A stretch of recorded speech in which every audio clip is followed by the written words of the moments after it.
Hello again, everyone, and welcome back to Cotton Grower Magazine's Cotton Companion Podcast. This is Jim Stedman, Senior Editor of Cotton Grower, and quite a bit has happened in the cotton industry over the past 2 weeks, and we're going to try to cover as much of it as we can in this episode. We've had the National Cotton Council's annual meeting with new officers elected for the council and its affiliated organizations. It's always an impressive event to attend, and this year's meeting certainly didn't lack for good information and discussion. Later in this podcast, we're going to visit with Ted Schneider. He's the incoming NCC Chairman for 2022. And Ted's certainly realizing that cotton has a lot on its plate right now, and he's ready to get to work. And within the past week, we've also seen news from Bayer about some problems with glyphosate production for this year. And even though it appears to be a temporary issue, any delays in getting product to the market will likely be problematic for areas of the Cotton Belt where planting begins here within the next few weeks.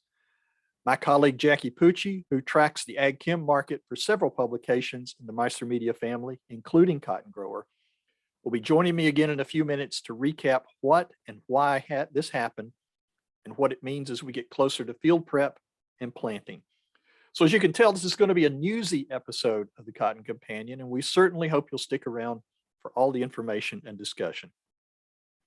But first, we'd like to welcome Americot and the Next Gen Brands of Cottonseed as a sponsor for this episode. And right now, I'm going to turn things over to our custom content editor, Larry Alward, for a recent discussion with Dr. Doug Jost, who is Next Gen Director of Research in Cotton Germplasm. Hello, this is Larry Alward, custom content editor for Meister Media Worldwide, publisher of Cotton Grower Magazine. And I'd like to welcome Dr. Doug Jost, Americot's Director of Research in Cotton Germplasm, to this segment of the Cotton Companion. Welcome, Doug. Hello, Larry. Doug, thank you so much for joining us. Can we just start off by having you tell our audience what you do for Americot and its Next Gen seed brand? Oh, absolutely. Well, like you said, I'm the Director of Research in Cotton Germplasm for Americot, and I work with a team of 7 germplasm specialists that are positioned across the Cotton Belt from Arizona to the Carolinas. And our group is responsible for testing pre-commercial candidates across as many environments as we possibly can within our Americot Cotton Evaluation Trials, or what we call our ACE trials for short. When the new candidates are released and become a next-gen variety, our goal is to know as much as possible regarding their placement, their management, and their performance.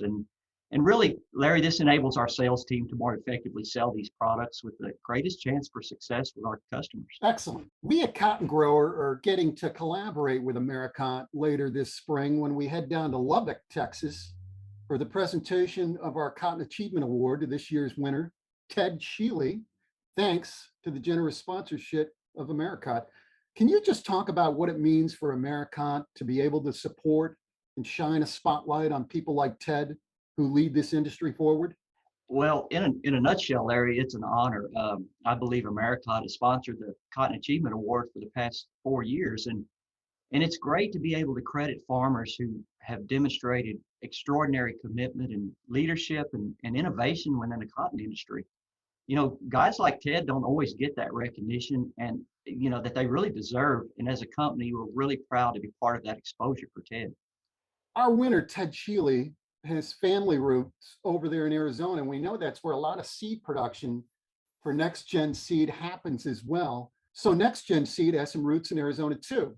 But Next Gen seeds are bred to fit every region in the US Cotton Belt, as we know, and 3 variety introductions from 2021, 3195 B3XF, 4190 B3XF, and 5150 B3XF all seem to be making waves in every corner of the Cotton Belt. Doug, can you tell us more about them? Yes, I sure can. 3195 had a great start in our ACE trial testing program in 2020, particularly in the Mid-South, the Southeast, and the Carolinas.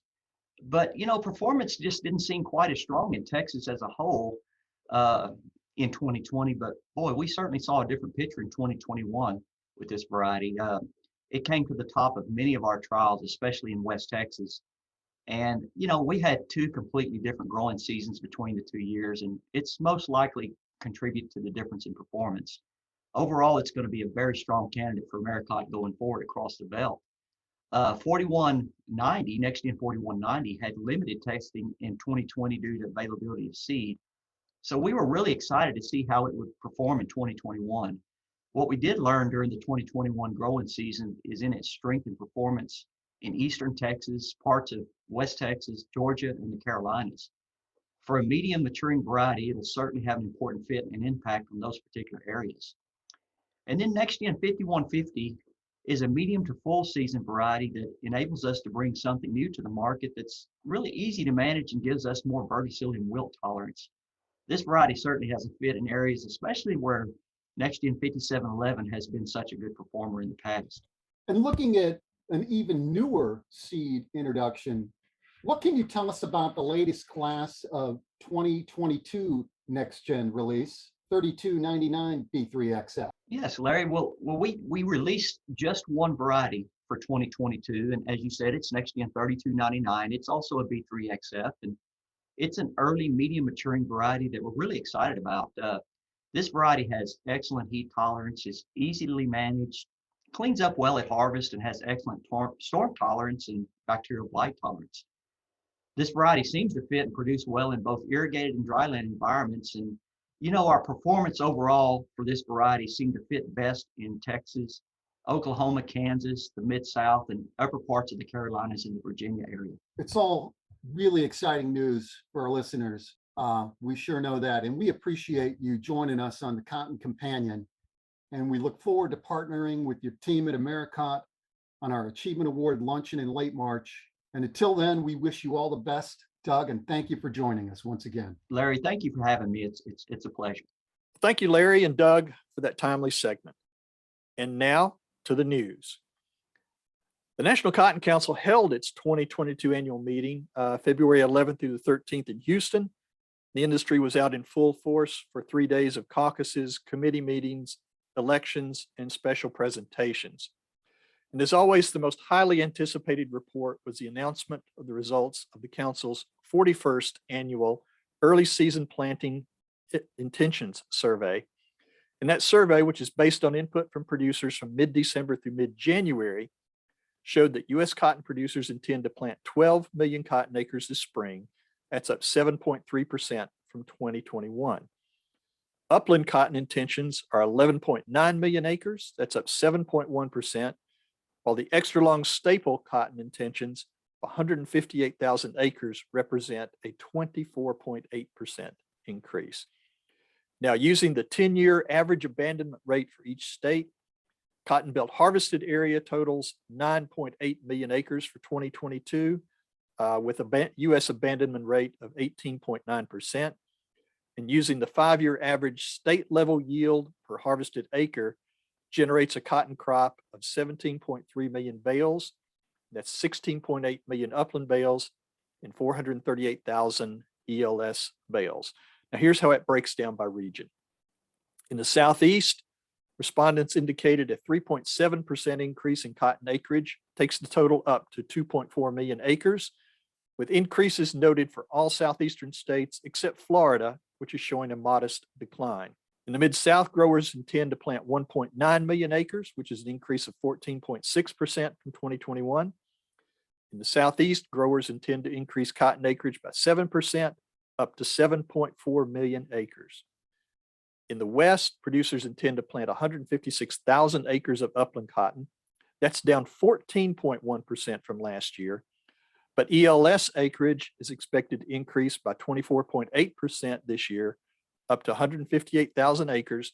Most of that is driven by the all-time highs currently being seen in ELS cotton prices. Now, we do have a state-by-state breakout of these estimated acres on our website at cottongrower.com, and so you can certainly visit our site to see that full report. Now, in addition, new leadership is also stepping up in 2022 for the NCC and its affiliated groups. Ted Schneider of Lake Providence, Louisiana, is the newly elected NCC chairman. George LaCour of Morganza, Louisiana, was elected 2022 president of the National Cotton Ginners Association. Carlos Garcia from Lubbock, Texas, was elected the 2022 president of the Cotton Council International. And Nathan Reed from Marianna, Arkansas, was elected chairman of the American Cotton Producers. Ron Rayner an Arizona cotton producer with a long history of service to the NCC, received the 2021 Harry S. Baker Distinguished Service Award. And for the ginners, Chris Breedlove was recognized by the National Cotton Ginners Association as the Horace Hayden National Cotton Ginner of the Year. And Jimmy Stover and Russell Sutton were named recipients of the organization's Charles C. Owen Distinguished Service Award. Now, again, information on all of the news from the NCC annual meeting, including listings of all other officers and directors, can be found at cottongrower.com. Well, as I mentioned earlier, it's been an interesting week in the ag chem world with the February 11th announcement by Bayer that it was declaring a force majeure on glyphosate production due to a mechanical issue in the production chain. Now, here to review that situation and the industry reaction and current status is my colleague Jackie Pucci, who's senior writer for Crop Life, Precision Ag, and Agribusiness Global magazines, all of which are sister publications to Cotton Grower. Jackie, welcome back to the Cotton Companion. Thank you so much, Jim. Thanks for having me. Well, with growers heading into production year with existing questions about product pricing and availability, this really wasn't the type of news they wanted to hear. It just kind of seemed like it dropped out of nowhere. Can you give us a quick recap of what was a pretty crazy week and explain exactly what force majeure means?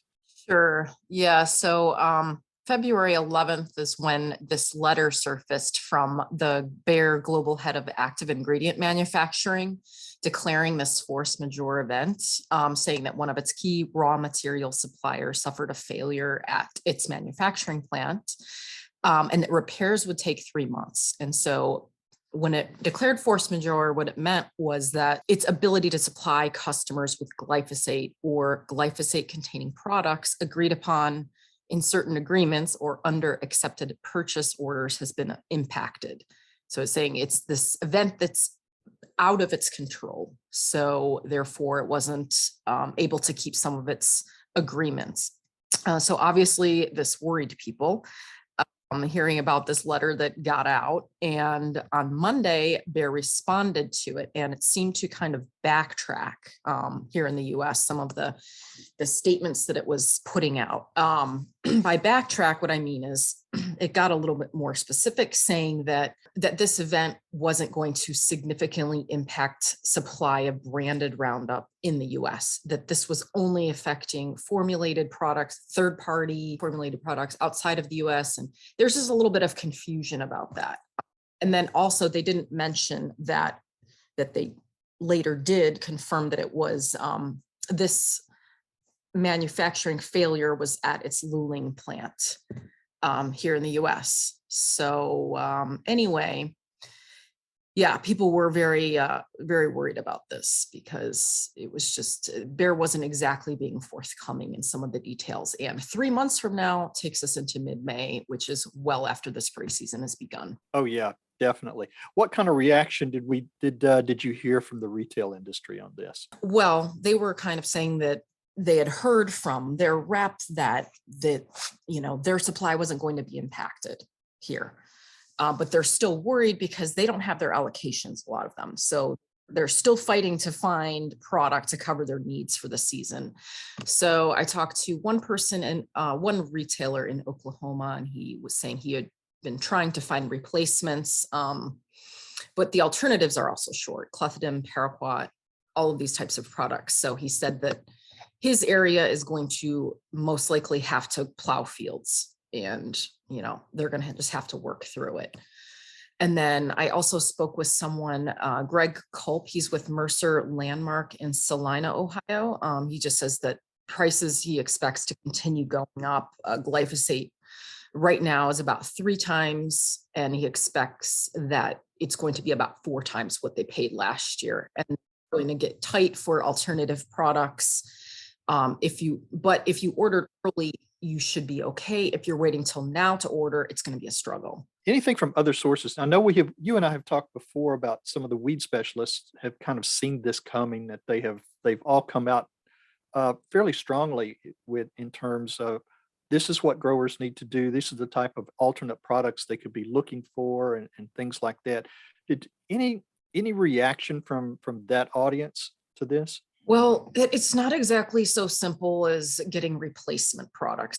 Say it's just connected in so many ways to, tank mixes that they're going to be using for other, even if they do get other products. But it's about reinforcing this need to plan early and having plan B, having plan C if need be, so that you will not have to resort to hiring people to weed your fields or tillage if you don't do that already.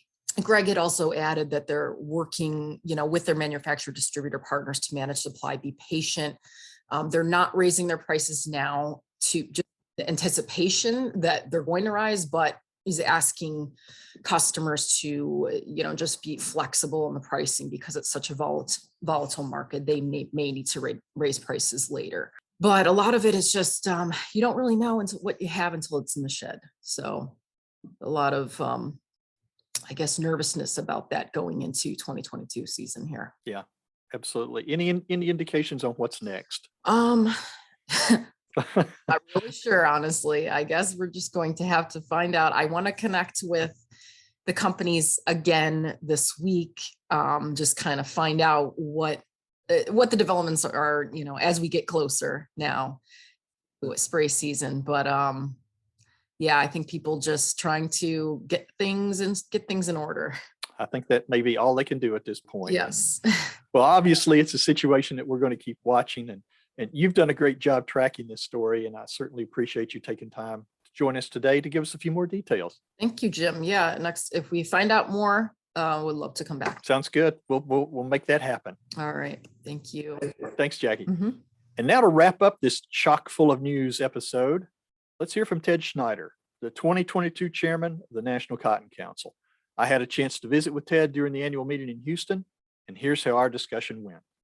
As we wrap up the 2022 NCC annual meeting in Houston, it's my privilege to visit with Ted Schneider. He's the newly elected NCC chairman for 2022. He's from Lake Providence, Louisiana. Ted, thanks for joining me, and welcome to the Cotton Companion. Well, Jim, I sure appreciate the opportunity to visit with you, and thank you for your support. Thank you. Now, Ted, you've been involved with the council as a director, a committee chair, an officer for several years. Tell me a little bit about your background, about your farming operation, and how you got involved with the council. I got involved. I've actually been coming to National Cotton Council meetings since I was 6 years old. Really? My dad brought me and usually a brother or two for years. He was very actively involved in the council. Mm-hmm. I finally figured out that he had to bring us because I had 5 brothers and sisters, so it allowed him to keep participating. He told me not long before he died that he didn't really like to farm, but he stayed in it because he loved the National Cotton Council. So it was ingrained in us from an early age. At that point, and it was too late by the time I found out. He took me just to be able to come to these meetings. So it's been ingrained in me for years, and I just feel like it's important to serve our industry the best I can. Is that something you're passing on to your kids at this point? It is. My kids have young children at home, and so they do want to be involved. I have one son, and he is actively farming. He's also a crop input salesman with Nutrien. Okay. And he does have an interest. He always talks to me about what we're doing. Mm-hmm. He's been involved in the LSU Ag Leadership Program, okay. And so he is starting his own journey.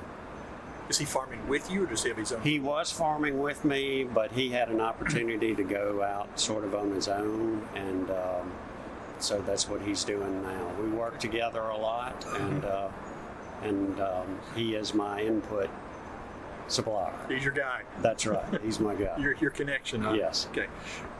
Now, one of the words I associate the most with you, having kind of followed things for the last couple of years, is sustainability. That's right.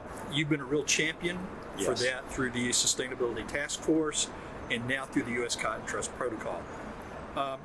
Why is it important to you personally? Why is this so important to the industry? You know, I've got some more in my history. I was involved with Cotton Council International for several years. I was an officer, and then I was a past president and chairman. that exposed me to something outside of the producer segment. It dawned on me that it really highlighted the fact that we are in the supply chain of a much larger industry. Yes. The apparel industry is our customer. The apparel industry is asking us to create a sustainability protocol. They've got goals of buying sustainable cotton only by 2025. We've learned they need 6 million bales of that, of U.S. cotton. So, you know, again, this is what our industry's calling for. We're a cog in that supply chain, and we've got to meet the needs of our customers. How difficult was it to kind of get people on board to get these programs started? We're still working on that. We've got about 800 producers enrolled right now, which is, in the second year of the program, we think we're making progress. The demand is there. The retailers and brands have really bought in. There's over 600 of those right now signed up for the program. We've got still a lot of work to do to get up to that 6 million bale mark by 2025. Okay.